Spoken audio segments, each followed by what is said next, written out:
He was about to close $1 billion deal when a little girl at the airport held his hand and asked, "Are you lost too?" What he did next cost him everything, but gave him something far more valuable. I was a billionaire, but that day, I felt like a man with nothing. The airport smelled of burnt coffee and restless dreams. People rushed past me, heels clicking, voices blending, lives moving forward. Mine felt stuck. Years ago, I had built everything from dust. Cold nights, empty pockets, hunger that clawed at my ribs. Like a silent enemy, I remembered the betrayal. The partner who stole my first company. The friends who vanished when I needed them most. Pain became my teacher. Success, my revenge. And then, she came into my life. A woman with gentle eyes and a strength that humbled me. She did not love my wealth. She loved the broken man behind it. When I wanted to give up, she gave me courage. When I lost faith, she became my reason. She sacrificed her dreams to rebuild mine, and I promised myself I would give her the world. But success is a cruel test. The higher I climbed, the more I lost sight of her. Meetings replaced moments. Money replaced meaning. Until one day, she walked away. No anger, no blame, just silence that shattered everything. Years passed. I won every battle, except the one that mattered most. And now, I sat there, in a crowded airport, holding a ticket to another empty victory. Then a small voice cut through my thoughts. "Are you lost too?" I looked up. A little girl stood before me, her tiny hand gripping a worn-out doll, her eyes searching mine, as if she already knew the answer. My throat tightened, because for the first time, someone saw the truth I had been hiding from myself. And in her innocent gaze, I saw her, the woman I had lost, the love I had failed, and a choice I thought I could never face again. My chest felt heavy, like every regret had suddenly found a voice. I forced a faint smile, but it trembled. "Yes," I whispered, more to myself than to her. The little girl stepped closer, unafraid, as if broken men were not strangers to her. "My mama says," she began softly, "people get lost when they forget what matters most." Her words landed deeper than any boardroom loss, deeper than betrayal, deeper than failure. I felt exposed, a billionaire, undone by a child's truth. "Where is your mama?" I asked, my voice unsteady. She pointed across the terminal. And then, time stopped, because there she was, standing near the window, bathed in pale sunlight, her silhouette familiar, unforgettable. The same calm presence, the same quiet strength. Her. My heart pounded violently, each beat carrying years of silence, of pride, of unspoken apologies. She had not changed. Or maybe, she had only grown stronger. Without me. The little girl looked back at me, then at her, and smiled, as if she had just reunited something that was never meant to be broken. My legs felt weak as I stood up. Every step toward her felt heavier than every empire I had ever built. Memories flooded in. Her laughter in small rooms, her hands holding mine when I had nothing, her voice reminding me that I was enough, even without success. And the moment I chose ambition over her heart, I stopped halfway. Fear gripped me. What if I was too late? What if forgiveness was a door I no longer deserved to knock on? She turned slowly, Our eyes met, and in that single glance, I saw something I was not prepared for. Not anger, not distance, but a quiet pain that had learned how to live without me. My breath faltered. I had imagined this moment 1,000 times, rehearsed apologies, carefully chosen words, promises I thought would fix everything. But standing there, I had nothing. She looked at me the way one looks at an old photograph, familiar, yet no longer part of the present. The little girl ran to her, wrapping her arms around her waist. "Mama," she said gently, "I found him." Found. The word echoed inside me, like a second chance I did not deserve. Her hand rested on the girl's head, protective, calm, the same way she once held me together when I was falling apart. "You should not wander," she told the child softly, but her eyes never left mine. I stepped closer, each movement careful, as if one wrong step could shatter this fragile moment. My voice broke. The weight of years pressed against my chest. I lost everything that mattered. The truth hung between us, raw, unpolished, undeniable. She did not respond right away. Silence stretched, but it was not empty.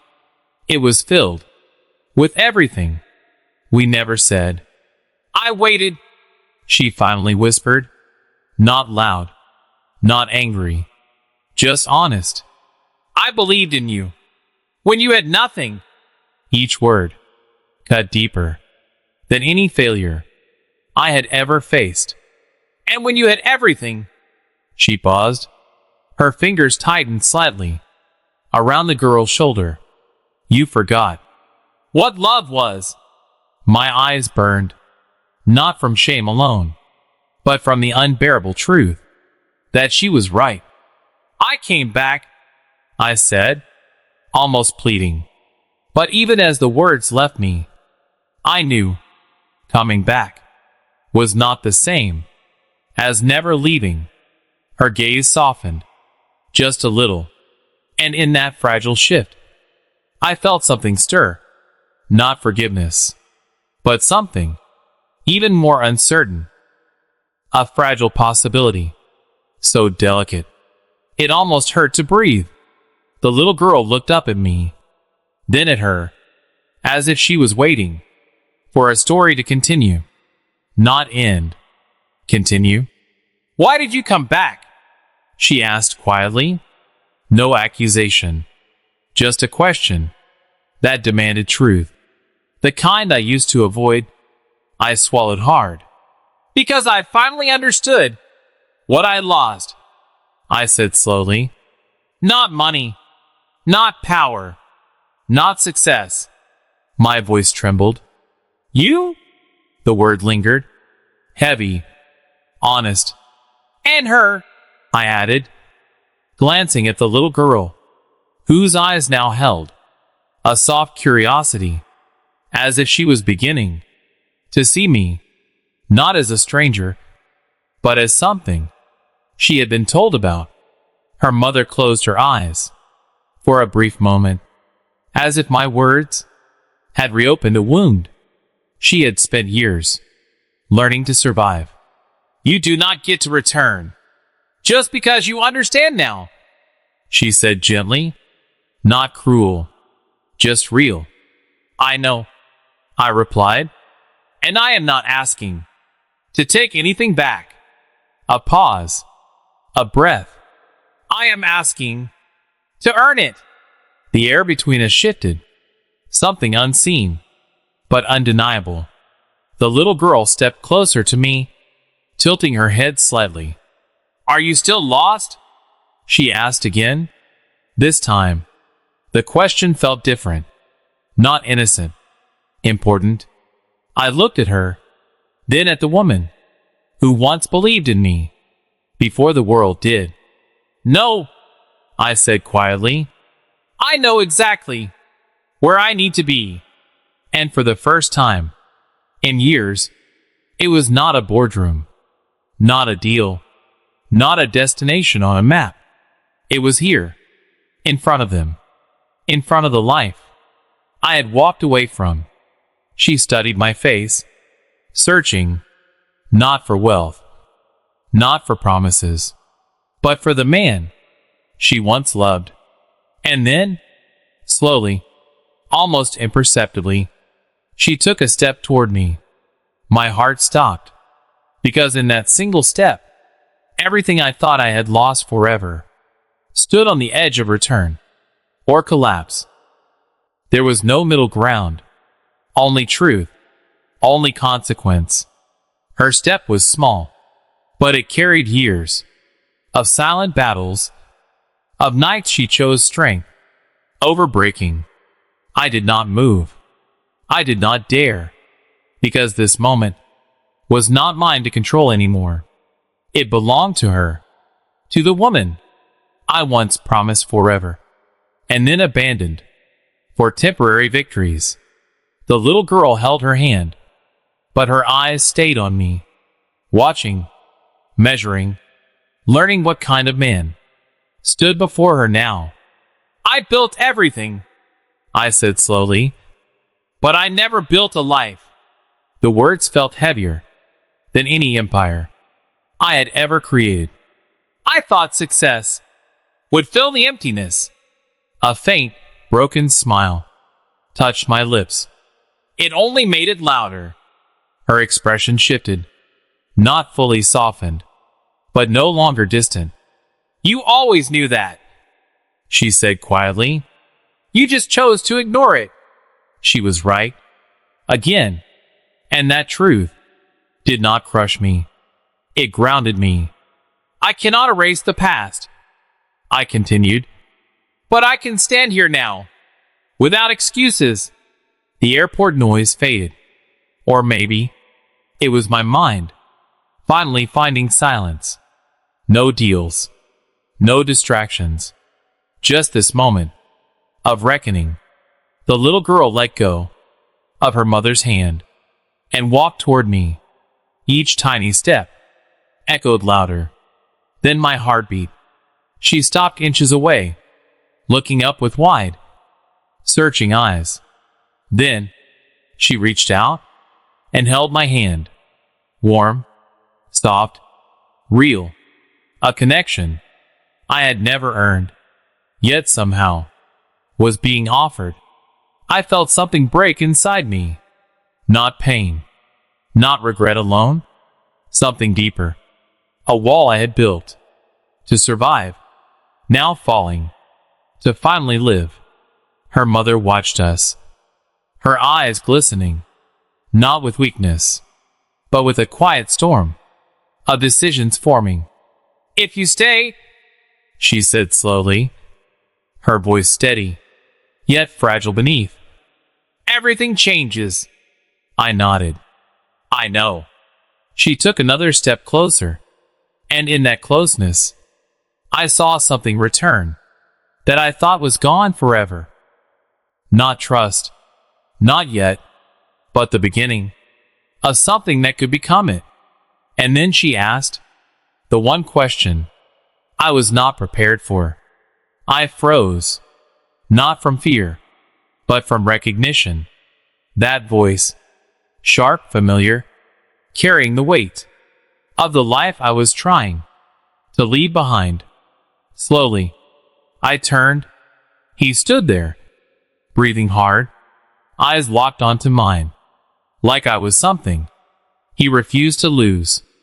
My God, we have been calling you, he said, holding up his phone, like evidence of urgency. The deal is collapsing. They need your answer. Right now. His words rushed forward, fast, controlled, but desperate underneath. Billions slipping through fingers. Power waiting on my voice. I felt her hand tighten slightly in mine, not pulling me back, not pushing me forward, just present, giving me the choice I once never gave her. The little girl looked between us, confused, but aware that something important was being decided. "Sir, this is everything you built," he pressed on. "Years of work. You cannot just walk away." Cannot? The word echoed. A rule I had lived by for too long. I looked at him, then at the life standing beside me. Two worlds. One familiar, one real. My chest rose slowly. For the first time, I did not feel torn. I felt clear. "I already did," I said calmly. His expression broke. Confusion, shock, disbelief.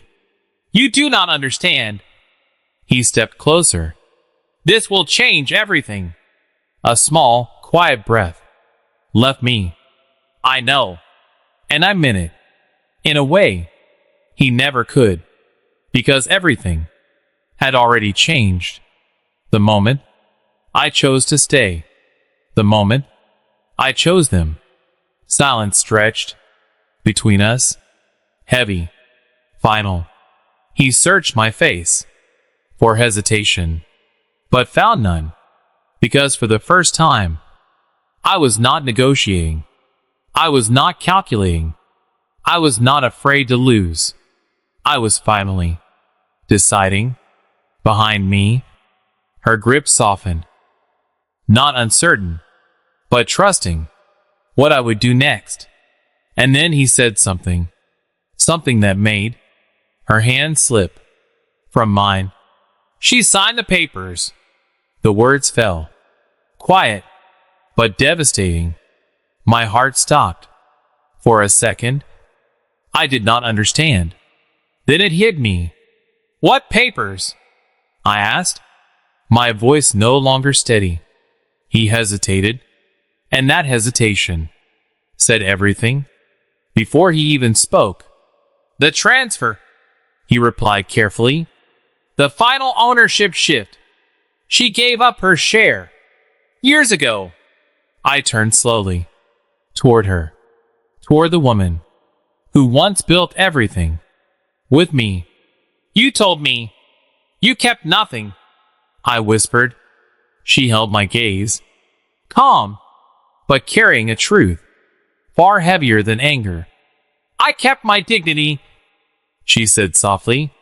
The air changed, sharp, unforgiving. "And you sold everything we built without telling me." Pain rose in my chest, not because of money, but because I had never known how deeply I had already lost her. "I did not sell it," she replied. "I walked away from it." A silence followed, thick, suffocating. "Why?" The question broke out of me, not loud, but desperate. Her eyes shimmered, not with regret, but with something stronger.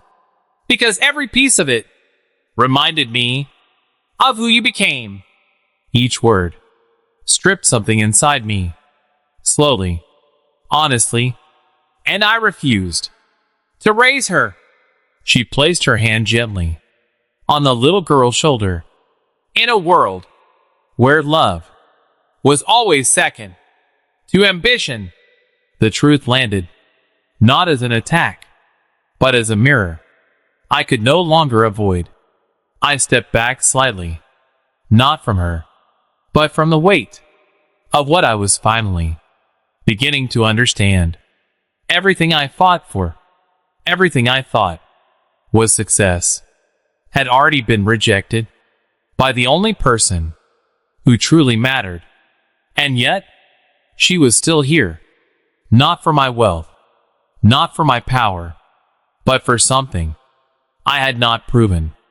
I could still be the man she once loved, the man I was trying to become. The little girl looked up at me, her voice soft, but piercing through every defense I had left. "Are you going to leave again?" I could not answer immediately, because this time, the question was not simple. It carried consequences. I could no longer escape. And before I could speak, my phone lit up again, inside my pocket, with a message that changed everything. My hand trembled as I pulled the phone out. I should have ignored it. I wanted to, but something in the urgency would not let me. The screen glowed. A single message from the legal team. Emergency clause activated. If you do not return immediately, all remaining assets will be frozen. Personal accounts included. Everything. Not just the company. My access. My control. My empire. Gone. The air left my lungs. Not because of the money, but because of what it meant. No safety net. No power to fix things later. No way to rebuild. If I failed again, this was not a choice anymore. It was a line. A point of no return. Behind me, she said nothing, but I felt it. The stillness of a woman who had already lived through my decisions once. The little girl's hand slipped slightly in mine, uncertain now, fragile, waiting. I looked at the message again, then at them. 2 lives that asked for presents, not promises, not wealth, just me. But what was I? Without everything I built? The question rose, raw, terrifying. For years, my worth had a number, a measure, a proof, and now it was being stripped away in seconds. Say something, the man behind me urged, before it is too late. Too late. The same words that once cost me her. I closed my eyes briefly, not to escape, but to face what I had avoided for so long. When I opened them, I did not look at the phone. I looked at her, at the quiet strength that survived without me, at the child who still held on, even when unsure. My fingers tightened gently around her small hand, and then I did something I had never done before. I let go of the phone. It slipped from my hand, not thrown, not forced, released. It hit the floor with a sharp sound that seemed to echo through everything I used to be. Gasps rose nearby. The man behind me stepped forward, shocked, almost angry. What are you doing? But I did not look at him. I could not, because for the first time, I was not reacting to pressure. I was choosing my truth. I am done chasing what costs me my soul, I said quietly, each word steady, earned. The noise of the airport faded again, like the world itself was waiting to see who I would become without power. Her eyes widened slightly, not in disbelief, but in recognition, as if she had waited years to hear those exact words. The little girl's grip tightened again, stronger now, warmer, real. The man shook his head. You are walking away from everything. This time, I turned, slowly, calmly. No, I replied. I am walking toward everything that matters.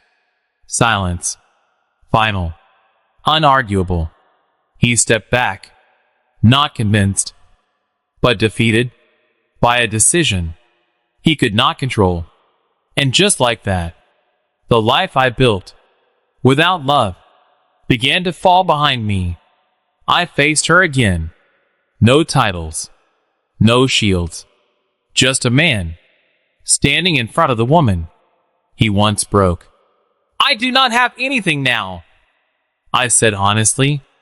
No empire, no guarantees, no power to promise you a perfect future, a breath, soft.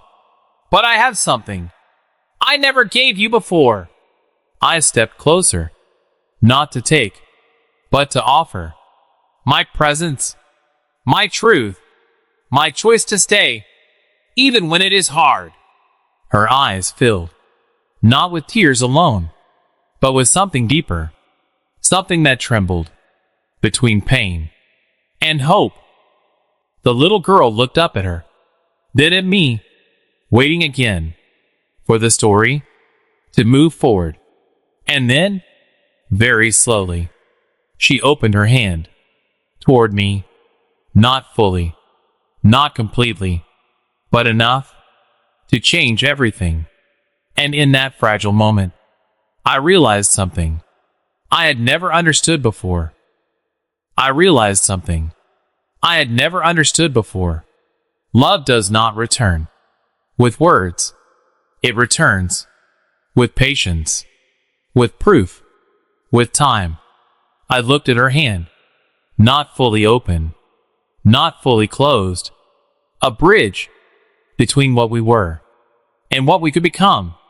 Carefully, I placed my hand in hers, not gripping, not claiming, just meeting her halfway. Her fingers trembled slightly, as if they remembered both the warmth and the pain. I cannot promise perfection, I said softly, but I will not leave again. No grand speeches, no empty vows, just truth, simple, steady, real. The little girl smiled, a quiet, knowing smile that carried more wisdom than years ever could. Then you are not lost anymore, she said gently. Her words settled deep inside me, like a final piece falling into place. For the first time in my life, I was not chasing success. I was choosing meaning. Days turned into weeks, and weeks into months. There were no shortcuts, no instant forgiveness, only small moments, shared meals, honest conversations, silent walks, where healing slowly grew. I worked again, not to build an empire, but to build a life worthy of them. And one evening, as the sun melted into soft gold, she looked at me the way she once did, not with doubt, but with quiet belief. In that moment, I understood the truth that success had hidden from me. A man is not rich because of what he owns. He is rich because of who stands beside him. When he has nothing left, I had lost everything once, only to find what truly mattered. And this time, I chose to protect it.